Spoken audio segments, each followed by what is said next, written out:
பாரதிய ஜனதா கட்சியோடு இனி அணி சேர மாட்டேன் என பகிரங்கமாக அறிவித்த எடப்பாடி பழனிசாமி அவர்கள் இப்பொழுது ஏன் சேர்ந்தார் என்பதற்கு விளக்கம் அளிக்க வேண்டும். ரெண்டாவது, அது வகுப்புவாத கட்சி, மாநில உரிமைகளை எல்லாம் பறிக்கிறது, குறிப்பாக தமிழ்நாட்டை இது வஞ்சிக்கிறது, தமிழ்நாட்டிற்கு துரோகம் செய்கிற ஆட்சியாக ஒன்றிய ஆட்சி இருக்கிறது, கல்வி உதவித்தொகையை கொடுக்க மறுக்கிறது, தேசிய கல்விக் கொள்கை 2020 என்கிற கொள்கையை வலுக்கட்டாயமாக திணித்து அதன் மூலமாக இந்தியை திணிக்கிறது. இவைகளை எல்லாம் நீங்கள் ஏற்றுக்கொள்கிறீர்களா, மறுக்கிறீர்களா என்பதற்கு பதில் சொல்ல வேண்டும் என்று எழுப்பிய எந்த வினாவிற்கும் பதிலளிக்காமல் கம்யூனிஸ்ட் கட்சி கரைந்து விட்டது, காணாமல் போய்விட்டது என்று எடப்பாடி பழனிசாமி அவர்கள் பேசுகிறார்கள். யார் கரைந்து போய்விட்டார்கள், யார் இல்லாமல் போய்விட்டார்கள் என்பதெல்லாம் எதிர்காலத்தில் வரக்கூடிய சட்டமன்ற தேர்தலில் அது நிரூபிக்கப்படும். அதிமுக பாஜக கூட்டணி என்பது ஒரு பொருந்தாத கூட்டணி. குறிப்பாக தமிழ்நாட்டிற்கு எதிரான ஒரு கட்சி பாரதிய ஜனதா கட்சி, தமிழ் மக்களுக்கு எதிரான கட்சி.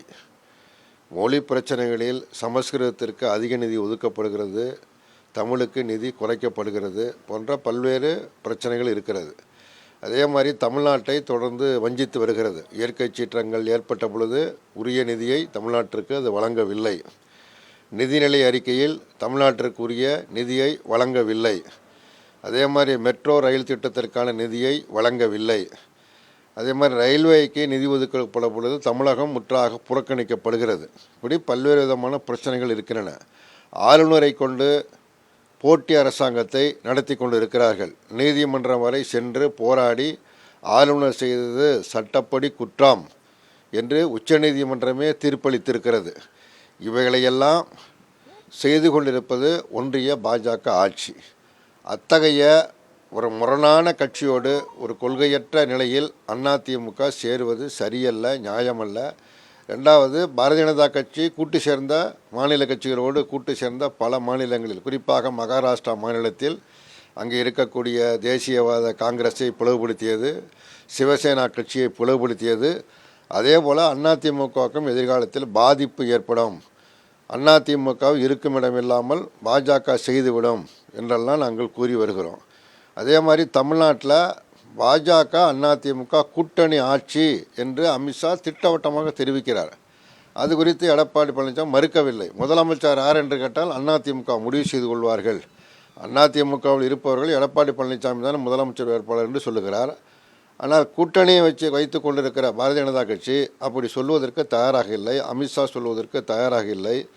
திமுக அணியை பொறுத்த மட்டும் எங்கள் அணியினுடைய முதல் வேட்பாளர் மு.க.ஸ்டாலின் என பகிரங்கமாக நாங்கள் அறிவிக்கிறோம்.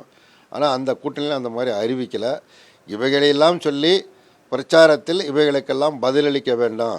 தமிழகத்தை மீட்போம் என்று சொன்னால் யாரிடமிருந்து மீட்கப் போகிறீர்கள்? ஆபத்து என்பது பாரதிய ஜனதா கட்சியிடமிருந்து தான் ஆபத்து. தமிழ்நாட்டிற்கு ஆபத்து என்பது பாரதிய ஜனதா கட்சி ஒன்றிய ஆட்சியால் தான் தமிழ்நாட்டிற்கு ஆபத்து. அதிலிருந்து தான் தமிழ்நாட்டை பாதுகாக்க வேண்டும்.